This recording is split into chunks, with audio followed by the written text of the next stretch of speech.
This is an important review of how to safely access the engine bay under the sprayer bed. First, the vehicle must be running. Release the safety latch under the bed. Release the lever lock and lift to raise the bed. Resecure the lever lock. To secure the lifted sprayer bed, place the ram lock into the cylinder.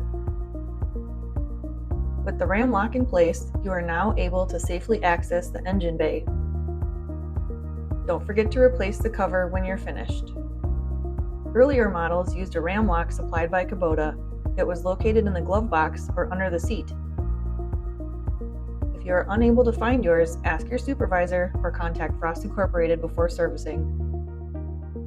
When you're done in the engine bay, remove the ram lock from the cylinder and return it to the deck.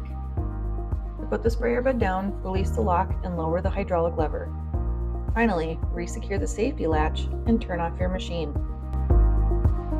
Thank you for making safety part of your everyday work.